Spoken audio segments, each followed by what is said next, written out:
Now, from the Signature Bank Studios.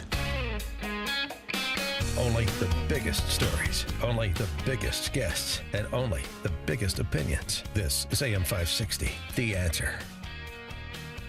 Food for the Poor's operating model in the Caribbean and Latin America is driven through a church model. We are a Christian ministry. We partner with all denominations and through the specific churches.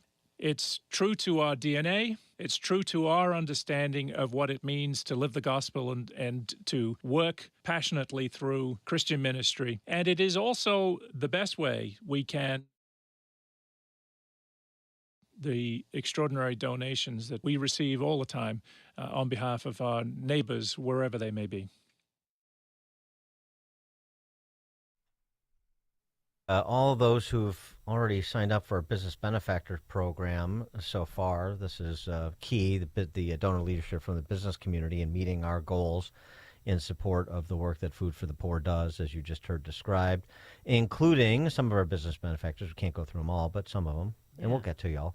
Brian Willey Construction, our friend John Cass, johncassnews.com, Contractors Association of Will and Grundy Counties, Mathnasium, Chicagoland Centers, Mary Lou Lasky, Diesel Enterprise Group, Secure Controls, Air Easy Incorporated, K&S Metals, Gatto Industrial Platers, and many more. Yeah, DC Export and Domestic Packing, Inc. And to become a business benefactor, well, really what it is you make a one-time donation of $2,500. It's tax deductible. The money will go to Food for the Poor. You'll help feed 50 children for 1 year. Can you imagine that? 50. And also provide clean water for that community. And as a way of saying thank you, we give you 40 one-minute commercials that will air right here Monday through Friday. Folks, it is the best deal in all of Chicagoland radio. If you ever thought about advertising, this is the time to do it. And this will sell out. It does every year. The person to call is Ann Jeanette. Her number is 847-472-8951. Write it down. I'll give you another chance to get pen and paper or type it in on your phone notes. 847-472-8951 or visit 560theanswer.com/food for the poor. For more on what Food for the Poor is doing and can do, thanks to your generosity, we're pleased to be joined by Paul Jacobs, who's the radio manager and on-air fundraiser for Food for the Poor. Paul, thanks for being with us again. Appreciate it. Dan, Amy, it's great to be back with you, and Merry Christmas. I can't say enough when you read the names of those business benefactors. In fact, it would be amazing to think that each and every one of your listeners turn around and do all of those last-minute shopping with those business benefactors. And I mean that not in a flippant way, because it's true. These individuals feeding 50 children, providing those 50 children access to water in their communities, all because they turn their business and put their resources to save lives. Yeah, and, can you give us, if you would, you've done this before, but I think it's always important to sort of provide as much specificity as possible, make these things concrete, like the business, for the business benefactor who's going to feed 50 children with their $2,500 tax deductible donation. Tell us how that $2,500 donation goes to Food for the Poor and what that translates into. How do you make that work? Well, it's very simple. It's in the face of children like Rodman, 12-year-old little boy in a feeding center in Guatemala run by Father Abel. He's one of our ministry partners in Guatemala in this feeding center. And these children come from these communities surrounding this feeding center on a daily basis. Why? Because their parents, earning possibly $1 or $2 a day maximum, cannot keep a roof over their head, cannot keep their children in school, and certainly cannot, in addition to all of that, give them food that'll help them grow and eat. And 12-year-old Rodman gets a chance to come and eat. But this is what was interesting. When we met him recently on our trip to Guatemala, we were surprised that he wasn't eating this particular day. He was actually running around with some of the other children, helping serve the smaller ones. And we asked him, what's going on? Why aren't you sitting down with your friends? He says, I'll eat after the others are done. And these are children that your business benefactors, or you listening right now, maybe you do not, you're not looking at giving a gift of $2,500 to feed 50 children. Can you help us with a gift of $200? That will provide 4 children, because this hour there is a match to Food for the Poor, and your gift of $200 effectively provides 4 children like Rodman in front of a plate of food every day. In fact, 2 meals a day for an entire year, and gives them access to water. And again, Food for the Poor, I mean, just the scope of the operation, something like $15 billion worth of aid to some of the poorest countries and, by association, people in the world in 44 countries. I mean, the 40-plus year organization doing God's work, quite literally. I mean, that this is the scope of what has been built over the several generations now. Yes, Food for the Poor is operating in 15 countries across Latin America and the Caribbean. We've been doing this since 1982, going into our 43rd year. And what is so amazing is that it is the impact is made and felt by the local church, our ministry partners on the ground, trusted, vetted partners that come alongside Food for the Poor, come alongside you with your gift of $200 or your business benefactor gift of $2,500, whatever gift in between that you can give right now, and make sure that these children are eating on a regular basis, making sure that what we say to you that we will do, it gets done on a regular basis.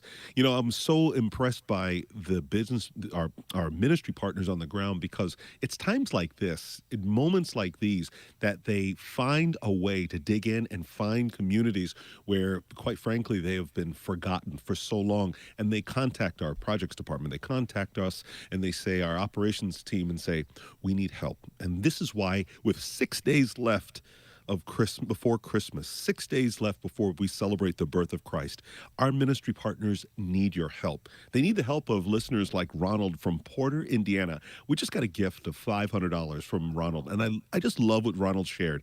He wrote a note and said, I've always wanted to donate, and I've had the best financial year of my life, and now is the time. Well, with 6 days left before Christmas, with your last-minute shopping, you could send a box to a family's doorstep in Guatemala or Honduras, and it's not little plastic stuff, as Dave Ramsey calls it. It's actually life-saving food with your generosity. And a lot of women, I mean, moms even that I met, they're proudful.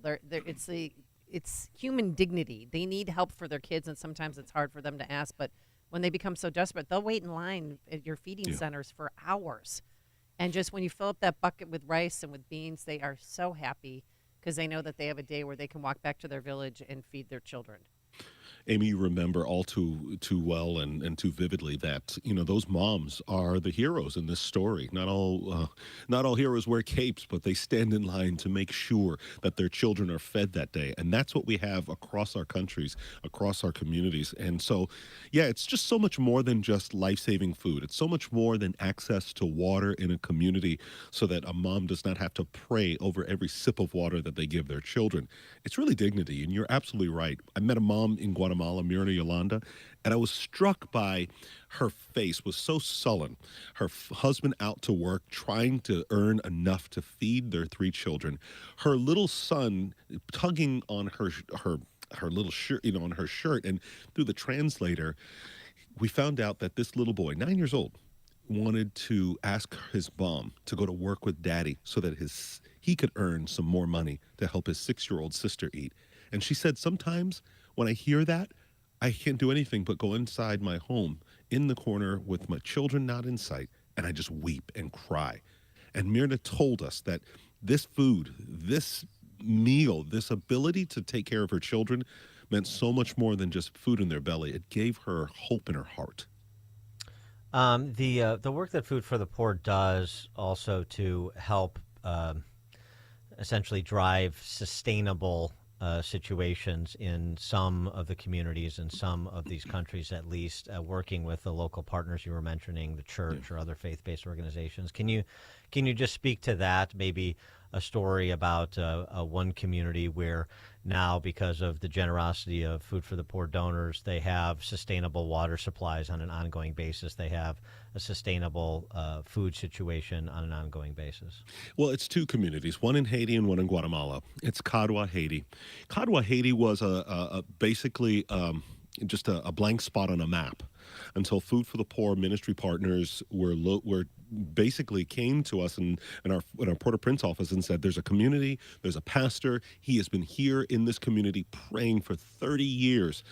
That someone would help this community. We were able to communicate with that pastor, get into the community, get the families that desperately needed the resources to build a home, not only get them the homes that they needed, but get them access to water and get them a community center that they had an overgrowth of sugarcane, but they had no way of processing it. So basically others would come in and just take their crops and just take it away. And these individuals whose land those crops were on, they had no say in it. And so Food for the Poor donors and listeners just like you listening right now were able to build a processing plant for this sugarcane. And this community is thriving today.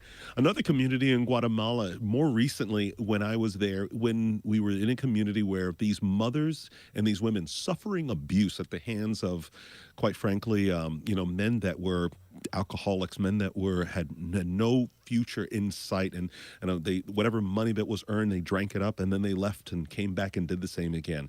And then these moms said enough. These families came together in a cooperative setting, and they built these micro tunnels of farming, and now they're growing their own food. Now these women are helping other women in other communities to do the same, teaching their children so that the generation of poverty ends with them. And then they literally teach their children after school, because the kids go to school and the kids get an education. They come and they learn all these skills. This is truly the transformation, but it all starts with you helping us right now to make sure that they're fed and that they get access to water in their community, and then they can do more. To make a gift of any amount, just call 844-862-4673, 844-862-4673, or visit 560theanswer.com/foodforthepoor. And to join the business benefactors like the National Shrine of St. Francis Xavier Cabrini, freedomchamber.net, Immune Enhancement, the makers of Virogo, Chris Jacobs of Century 21 Circle, our friend Garrett Vespo and Arlington Heights Heating and Cooling, and so many others. Join that business benefactor program. Amy, they do what? They can make a donation of $2,500, and that will feed 50 children for a year in Latin America and the Caribbean, and will also provide water, much needed water, to that community. And to become a business benefactor, where we will give you 41-minute commercials, you have to call Anjanette at 847-472-8951. That's 847-472-8951. 6 days until Christmas. We really want to reach our goal, and we do every year because of your generosity, because of your help. And we would not be teaming up with Food for the Poor if we did not believe in them, if we did not see some of the staff here firsthand, the good work that they do on a daily basis. They don't take Christmas off. They don't take New Year's Day off, because the need for food is an everyday occurrence in some of these communities. 5-star Charity Navigator rated. Check it out for yourselves if you're so inclined. Paul Jacobs, radio manager and on-air fundraiser for Food for the Poor. Paul, thank you as always. Appreciate it. God bless you both. Thank you, and Merry Christmas to everyone. Thank you. And he joined us on our turnkey.pro answer line. This is Chicago's Morning Answer. Hallelujah! Holy On AM 560. Where's the Tylenol? The Answer. As we near the end of the year, many families in Latin America and the Caribbean are struggling just to get by. Inflation, food shortages, and natural disasters have left parents unable to feed their children or access water. When the kids go to bed and we just stay in the night talking about how it's very hard to see my kids go to bed with hunger and not having something to give to them. For over 40 years, Food for the Poor has stood alongside families like these. Gifts of $500 from AM 560 listeners have already provided food for 10 children for an entire year. Now we're asking for your help with the next 4. Your one-time gift of $200 provides life-saving food for 4 children for a year and helps the community get water closer to home. Make your best gift today. Click the red Give Life banner at 560theanswer.com or call 844-862-4673. And we thank you in advance for your generosity. Balance of Nature Supplements. Changing the world, one life at a time. A lot of times people don't understand what a supplement is. A supplement is in addition to your regular foods. It's really just an incredible formula, and I've been doing nutrients for 43 years. It has a tremendous effect on how I feel, my well-being. I love the way it gives me all my supplements for fruits and vegetables, which I take a lot of anyway. But I find that this gives me that supplement that I was missing before. Merry Christmas! This season, be part of the cheer and save big with our exclusive Christmas deal. Call 1-800-246-8751 or go to balanceofnature.com and sign up as a new preferred customer to get